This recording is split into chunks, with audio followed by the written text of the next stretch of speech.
Hello, everyone. Let me double check if I could turn on my camera.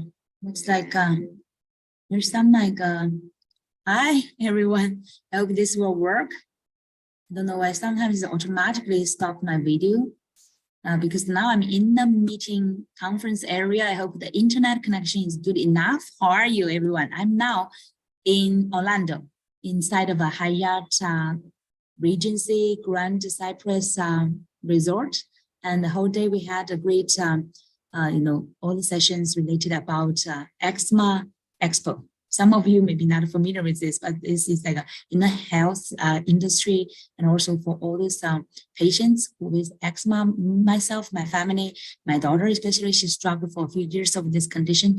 Even though she recovered, but we still want to learn the best knowledge, cutting-edge solutions, so that we could help other people, try to help people around us. And also, especially she ran a group of over 400 some people on Facebook, Goodbye Eczema. If you have you or yourself, your family, and any members who may be suffering from eczema as well, that's welcome to check our another post to welcome you to join our Goodbye Eczema social group. That's totally for us to with our concern, with our care for other people who may be suffering in similar situations. We want to help. We just want to contribute to this world. So back to our today's reading session. Today is our 174 already. And we've been reading since the first day of 2023. Today is our abundance reading 174. We continue to read Traffic Secrets by Russell Brunson. And he's the founder of ClickFunnels. This is an underground playbook for filling your websites or funnels with your dream customers. And we've already got into the secret number 9. And yesterday we read a few pages about previously, like the day before yesterday, we talked about fill your funnel organically. And then today, the secret number 9 is about fill your funnel with paid ads. Even though have not practiced so much on this, but I think Russell totally had a great practice from it. Initially, remember yesterday we read he input initially just like $100 to test it, to have their pioneers from their team to learn about it, and then they use the funnel. That's a magic part. Other people maybe they put the advertisement, they think it's a budget, it's costs, right? But for them, it's like they use funnel to break even. And they use funnel, have some front end selling, and they have like a bump order, and then they have like OTO, they call the one-time offer. So that's like almost like a back end, like the back end, a lot of offer, right? It's like an upsell. So you have like a front end is very low end, just $7. We gave an example, $7 report, and then $37 order form bump, and then it's $100 one-time offer. So eventually he made like almost like the profit, double the profit. And that's a great example, right? So then eventually they input more and more because this kind of a strategy worked for them to have always not just the break even, but also make profits. Oh, by the way, one moment, I almost forgot. We are talking, we're now live streaming on YouTube channel as well. I need to make sure that this is put on our right playlist for it to really be watchable from my YouTube channel. So just one moment. Let's confirm this. We immediately get into the reading mode. I almost forgot. So thank you for patience. Now we come back. And so now we are both on Zoom and also YouTube live streaming to our channel. And today we will talk about prospecting ads versus retargeting ads. Yesterday actually we read this part, and today, by the way, prospecting is about a code, right? It's a code market. That's the focus, the goal is to get people into your lists. And then retargeting ads is more for warm market. People already know you already, the email addresses that are in your system. And this time now you are focusing more 80% of results. That means conversion. Focus on how to use different, let's say, warm-up strategies to retarget them and eventually convert them into your customers and guide them into different funnel, you could say ladders, right? They get into the value ladders and eventually get them to convert at different things they are interested in. So both prospecting ads and retargeting ads. And so today we want to talk about, continue to read that about step 1, create lots of prospecting ads to hook your dream customers. Those ones are cold ones. So you need to use different like tricks and creativities and really attract our attention. Or in another words, in Russell Brunson's words, is that interrupt their pattern. So if people are on their routines, on their normal things they're doing, they will not pay attention, whatever. It's like all these kind of noises, right, from the market. But if you have the creativity, have something call their attention, interrupt their kind of pattern, and they will stop there for you, okay? Then listen to or watch you, what this guy is providing, okay? What this lady or what this man is providing, and then that's the time you get a chance to invite them into your list. Okay, let me read. When we first started using paid advertising, we made the mistake of thinking that we needed to create a great ad. And if we got the ad right, it would bring in thousands of our dream customers. I would spend a ton of time trying to create the perfect hook. And then once we threw it out into the ad networks, half the time it would fail. Other times it would work, but only for a little while. It was frustrating because I had set my expectations wrong. This is actually the second story Russell mentioned about it. He set his expectations wrong. Remember, I forgot which secrets previously. He was he bought some like email list and thought that he could send his let's say page to all these kind of bought email addresses, right? So that he would get sales. And during that time, he was still in college, okay? And he's very brave enough to explore all these kind of different strategies. He started early, that's why he now succeeded early as well. So after a few months, we ended up with a few dozen ads that were working. And then I shifted my focus to other things. Okay, so they tried a few months. You want to have some ads not working. I'm wondering if it's not working. So he shifted his focus to other things. I guess maybe the typo or the editing, they missed a not. Let me put a question. Not a question mark there. John would get frustrated with me and ask me to take more pictures. You see, I think they missed a not. Okay, we're not working. Otherwise, he will not leave for other things, and John will not get frustrated, right? So, by the way, there's like this is a meeting conference area. It's a huge conference center in this resort. Can you still hear the music? I'm just curious, because I can hear the very nice background music, but I just hope it's not noisy for you. And let's see. Okay, John would get frustrated with me and ask me to take more pictures or make more movies that he could run as ads. I did a few every now and then, but for the most part, I just assumed that paid ads didn't work as well as I had hoped. I had an experience as well, because I tried some like with small budget, or I would just want to try if it's working, right? It sounds like it did not work for me. So I did get some like sounds like needs, but they did not really register or showed further interest. A few months later, I called up my friend Jean Graziosi, and we started sharing notes on what we were doing to sell our books and our coaching programs online. I had known who Dean was since I was a teenager. After all, I used to watch him on late night infomercials, first selling his motto millions products, somebody's coming, and later selling tons of different books on real estate. I was probably the only kid my age who would sit up late at night and watch Dean while taking notes in my notebook about how he was pitching. I know, I'm such a nerd, but it was amazing to see how good he was. Sit up late at night to watch Dean how he pitched, right? So as I started to grow my first company, Dean was one of the first people on my Dream 100 list. I still remember that awkward moment when we first met. I explained to him that when I was a teenager, I used to watch his infomercials and study how he sold.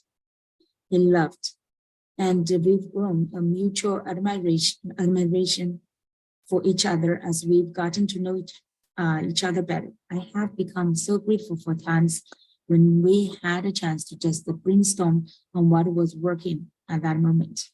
This is so funny. When Dean was describing their first meet, he was talking about the meet at the audition, and like Russell was did not explain that way, but anyway, when they met, Russell explained his admiration. That's it's very interesting. Then finally, it's like they heard about each other and then finally met each other. But I remember Dean said he did not know Russell the first time until somebody introduced him to him. Okay. Once when I was speaking to Dean on the phone, I started to brag. We are selling about 1,200 copies of our book each week through paid ads right now. But then I realized I didn't know how many books he himself was selling. How about you guys? We're at about 5,000 a week right now and have been holding steady at that number for the past few months. He replied, what a splash for Russell, right? Well, that's more than 4 times what we are selling, I thought. Still talking to Dean on the phone, I shot a text to John to see what we were doing wrong and if he could tell if Dean was really selling that many. How funny that. A few minutes later, I got a message back from John. 5,000? I see his ads everywhere, but there's no way they are buying more ads than us. Ask him what he's doing to sell that many. Dean and I talked for a while longer, but I still couldn't identify how he was getting 4 times the sales volume that we were. At the end of the call, we decided that it was best for me to fly out to spend the day with Dean and his team. That way, I could show them some of the cool, fun stuff we were doing, and they'd show us deep behind the scenes of what they were doing. That's great, right? This is a Dream 100 partners, like you exchange with each other what's your strength in, and it's just like exchange your expertise. That's the best way. A few weeks, so that first, like you need to have some values, so that partners would appreciate that and they would like to exchange services with you. A few weeks later, my team and I were in a plane flying to Arizona, excited to see if we could figure out how to multiply our book sales 4 times over. Once both of our teams were gathered around a conference table, we showed them our best stuff, and then they opened up and let us look into their ad accounts. At first, it was hard to find the needle in the haystack. Their ads looked similar to ours, and the targeting looked similar too. It seemed we had the same strategy, and then we saw it. Something we almost overlooked and couldn't have known at that time, looking from the outside in. Dean and his team were running 4 times more creative ads than us. How many ads are you guys running? I asked. Lots, Dean said. You have me make a few new ads each day. Every day. Wow. Every day I'm making a few more. Yeah, through my day, I carry my book with me. And every time I find a cool spot, I pull out my phone and make a new ad. Here is one at my daughter's softball game. Here's another at my house. This one is at the airport. And this one is when I went out to dinner. You see, all these kind of hooks. You need more creative hooks, right? I couldn't believe this was a big secret. More creative. And more hooks. More creative, more hooks. That means like more, right? More and creative. So you need both frequency and also creativity. So more hooks, more ads. Ooh, sounds like very easy secrets, but not so many of us can do that, right? So when you are thinking about prospecting ads, you're looking at a huge ocean of people, or who need your product or service, but all who have a different reason why. If you try to create just one hook, it may last for a while and grab the people who are looking for that hook. It will dry up very fast. You've got to become prolific at creating ads. Okay, become prolific at creating ads. The phone in your pocket will become your ad making, creative, generating, hook developing machine. I love that sentence. The phone in your pocket become your ad making, creativity of creative, generating, hook developing machine. Everywhere you go, you should be looking for opportunities to record a pitch for your offers that you can then turn into ads. After leaving Dean's office that day, we learned the gold nugget we needed to take our advertising and our company to the next level. My guess is that if you are reading this book, you probably saw one or two of the hundreds of creatives I made with my phone selling this book and the entire secrets trilogy. That's true. Entire secret trilogy. You probably seen the same thing with me selling ClickFunnels, our coaching, and just about everything else that I'm part of. So secrets one. The secrets is that your phone, take your phone and any place, make more ads and also creative like videos. That's it. The more creative you can put into the prospecting ocean, the more fish dream customers we're going to be able to pull out. Wow. The more creative you can put into the prospecting ocean, the more fish you're going to pull out. See? So that two keywords, okay? More and creative. Now the next, okay, the technique for prospecting ads, the next step after you have made your creatives is to figure out who to show it to. Right? After you, this is quite logical. After you create your creative videos, and you would want to say, oh, who should read this? Who should we show it to? Zheng explains, Dream 100. Let's say how many people?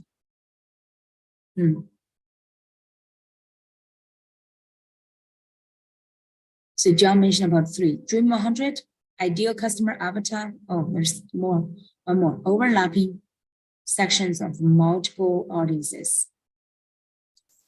And then algorithm. I think today, let's see if we can really finish this. Step 1. Ooh, a lot of great golden nuggets. The next step after you have made your creative is figure out who to show to. Zhang explained Dream 100. The best place to start is your Dream 100 list for that platform. When you are running ads on Facebook and Instagram, you can tag people who have an interest in a certain thought leader, brand, or celebrity. You'll find many, but probably not all, of your Dream 100 followers targetable this way in Ads Manager. You see, of your Dream 100 followers targetable this way in Ads Manager. Ads Manager. I remember the mention about the pixel stuff. For YouTube, you can specify that you'd like your ads to show in front of your Dream 100 videos, both individually or their channel as a whole. Okay, let's see. Ads to show in front of 100 videos. It's really both individually and the channel as a whole. Okay. Ideal customer avatar. Second on your targeting list. Okay, so who should be on a targeting list, right? And so he's summarizing 4. Okay, so 1 is a Dream 100 targeting. Oh, another one is ideal customer avatar. Second on targeting, okay, they think about their interests, their age, their career, home life, and anything else you can identify. Most of these ad platforms will allow you to get pretty specific on who you should do ad to. Overlapping sections of multiple audiences. Okay, so this is like number 3. Targeting for prospect ads. Overlapping sections of multiple audiences. Some ad networks let you get more specific in targeting your audience by handing on multiple criteria and then just targeting the overlapping sections.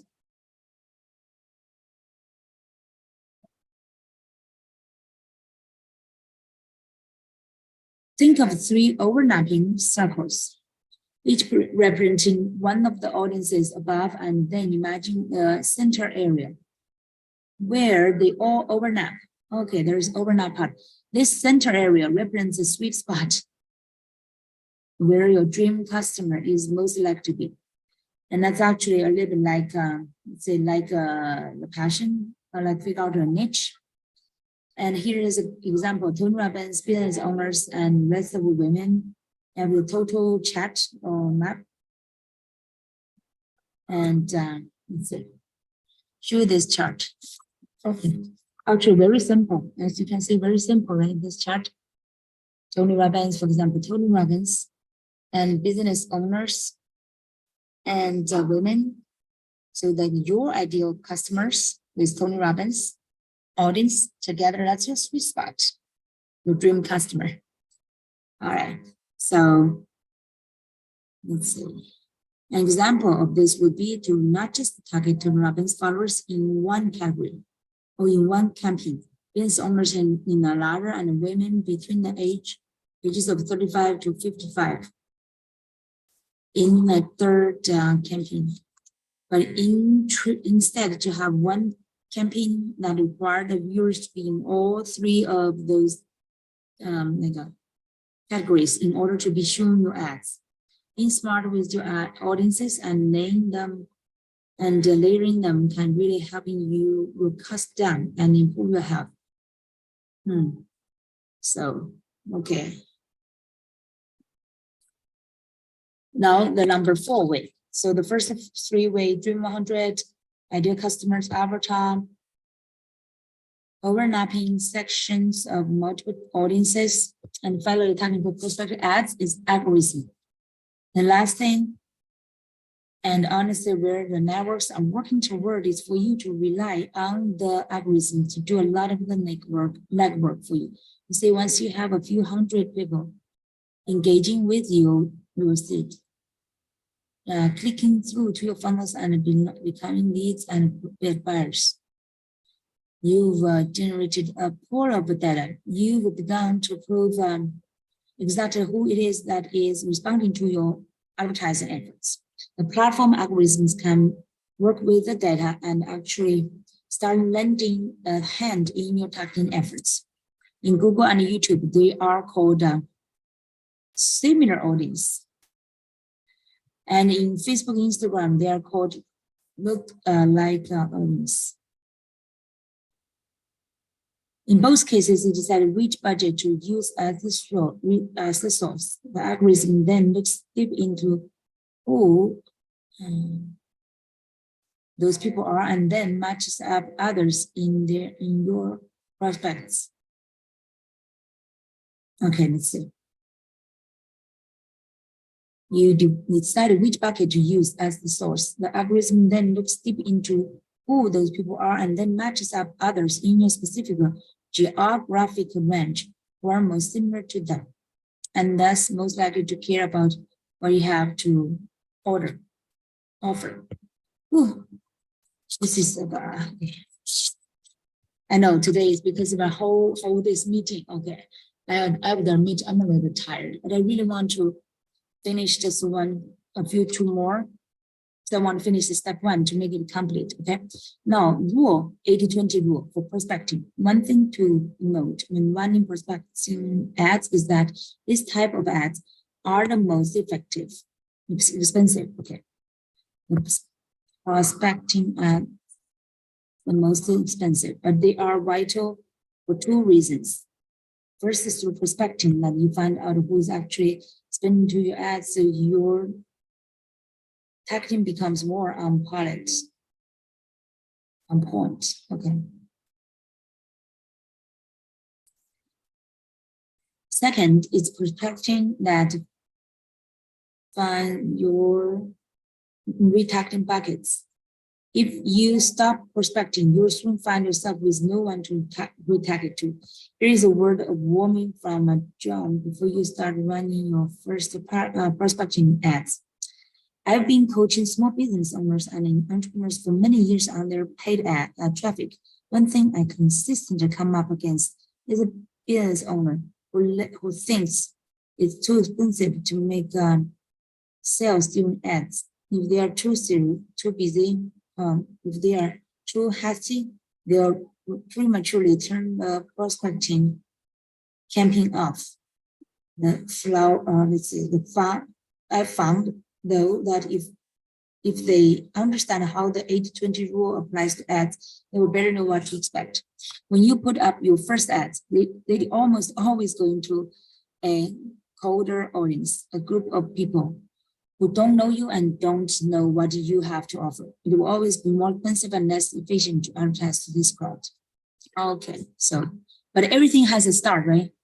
And because I know what he wants to emphasize, when you put up your first ad, they're always going to be a older audience. Good people who don't know you and don't know what to do, you will probably be expensive and less efficient to more expensive and less efficient to advertise on other shows.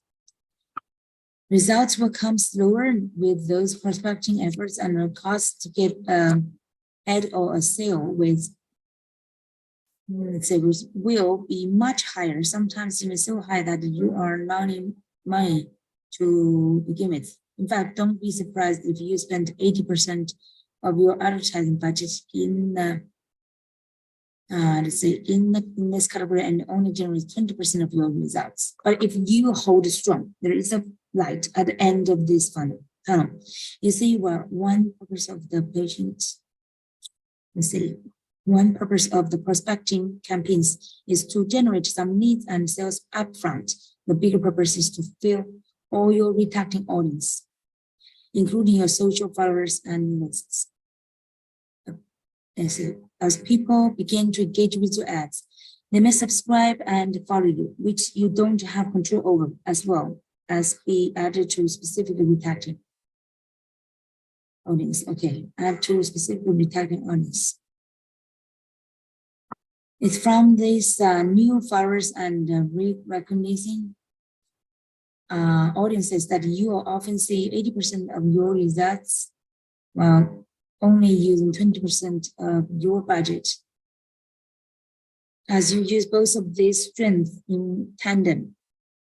Okay, this is interesting. Use both of these strategies in tandem. You can make the sales you want otherwise.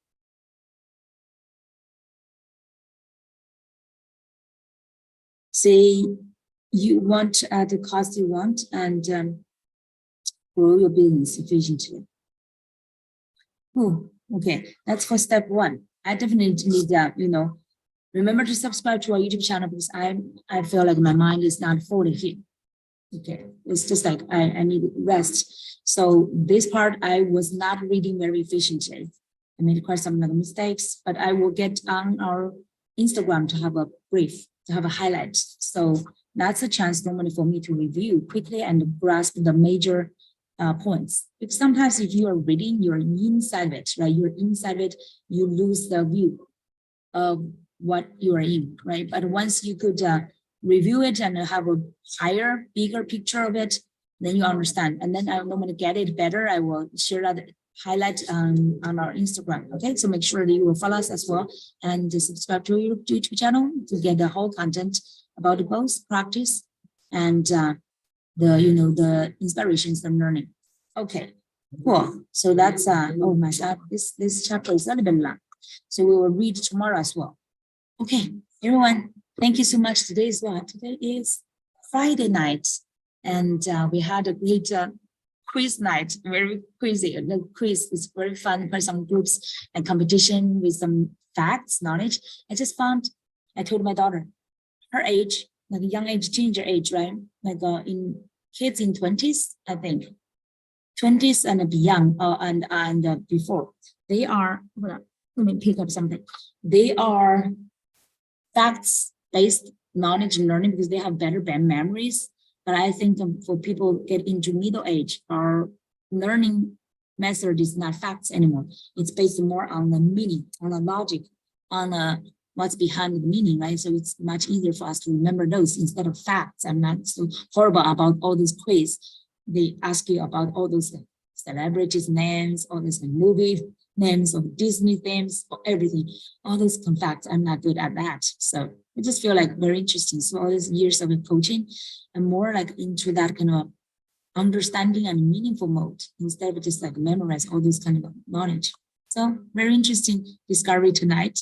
And I hope you enjoyed it's like a game night, right? Like a fun teamwork while we are attending the expo for EXMA. How about you? I would be interested to know about your Friday night. What is your either routine or your new adventure? feel free to share under my comment, under this video. Even though we're reading about this topic about the funnel, right? We do not need to always like talk about the business. This should be some like real life, I feel like. Okay, so look forward to hearing from you. Everyone have a great